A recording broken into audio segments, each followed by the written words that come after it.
Art industry news is a daily digest of the most consequential developments coming out of the art world and art market. Here's what you need to know this Monday, June 4th. Need to read Fresh Hope for a Stolen Caravaggio?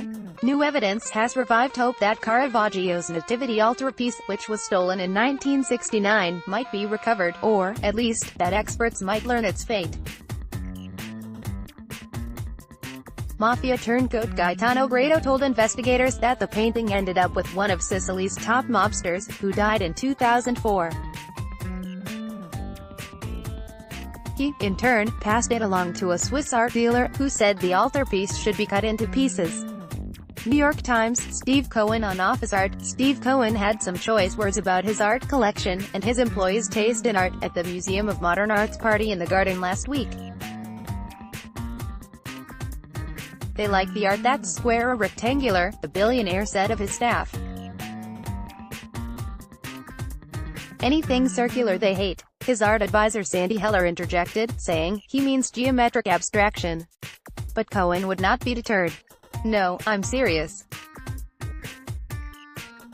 They don't like circles. Bloomberg, Kerry James Marshall on Diddy's Big Buy. The artist takes the long view of the recent record-setting sale of his work Pastimes, 1997, which the music impresario Diddy bought for $21.1 million at Sotheby's in New York last month.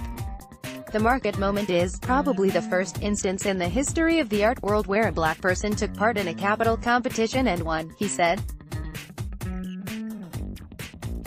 The art newspaper, Stanley Spencer painting recovered in a drug bust, a landscape stolen while on loan to the Stanley Spencer Gallery in the artist's hometown of Cookham, in the south of England, has been recovered from under the bed of a London-based drug dealer. Valued at $1.3 million, it was found next to his stash of cocaine and ecstasy tablets.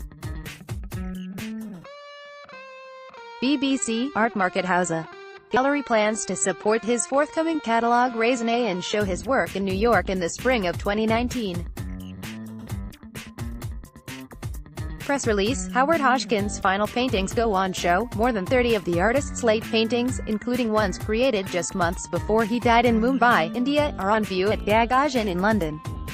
They impressed the FT's art critic Jackie Walshlager, who describes them as rapidly executed, condensed statements memorializing pleasure or contemplating infinity. Financial Times, Impressionism makes a strong showing in New York.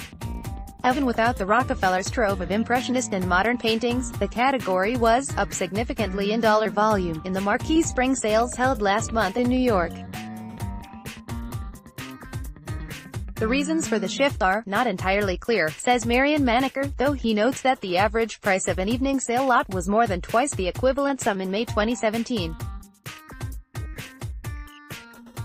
Art Market Monitor, record price for Beckmann in Berlin. Max Beckmann's The Egyptian Woman, 1942, sold for €4.7 million, $5.5 million, more than double its high estimate. Bought by a Swiss foundation at Villa Grasbach, it set a new record for a work of art sold in Germany, according to the auction house. The small canvas was acquired from the artist by the dealer Erhard Goepel during World War II. His widow died last year. 10. Cummings.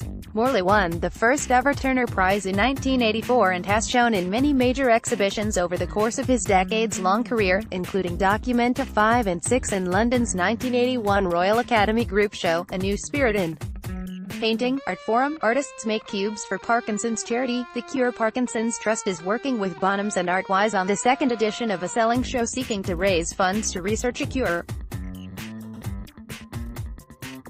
More than 80 international artists including Rana Rod, Jake.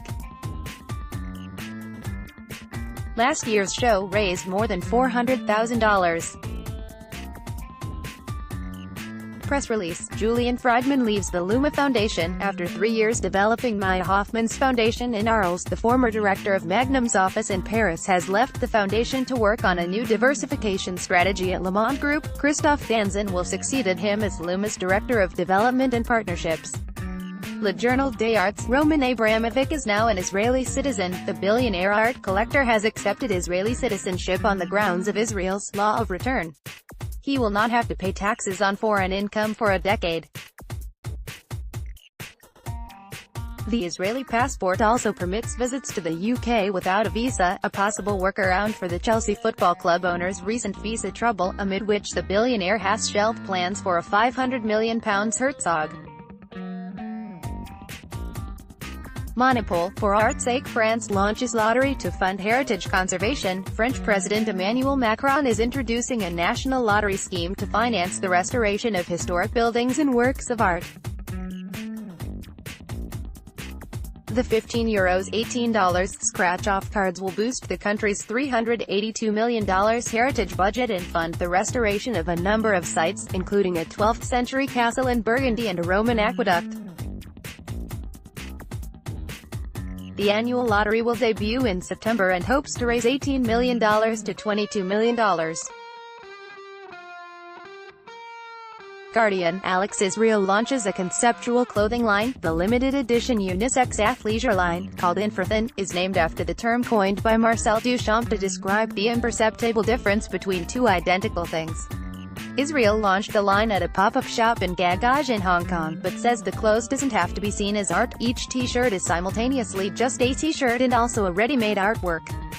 Artsy: Russian billionaire blames UK government for art loss. Alexander Ivanov has pointed the finger at the British border force for allegedly misplacing, damaging, and selling objects from a £600,000 $803,000 antiques collection after it was seized on its way to Ivanov's Fabergé Museum in Germany in 2013. He is now threatening to sue British Customs for the alleged damage and unfair treatment. Times: Foundation Carmagnac Sculpture Island opens. More than 300 contemporary works are on display in the middle of a national park on the Mediterranean island of Port-Querolles, off the French Riviera. Founded by French investment banker Edouard Carmagnac, the eponymous foundation offers 15 hectares of sculpture park and 2,000 square meters of underground exhibition space. The inaugural show, Sea of Desire, is on view until November 2nd, when the site will close for the winter months. 10. Follow ArtNet News on Facebook. Want to stay ahead of the art world? Subscribe to our newsletter to get the breaking news, eye-opening interviews, and incisive critical takes that drive the conversation forward.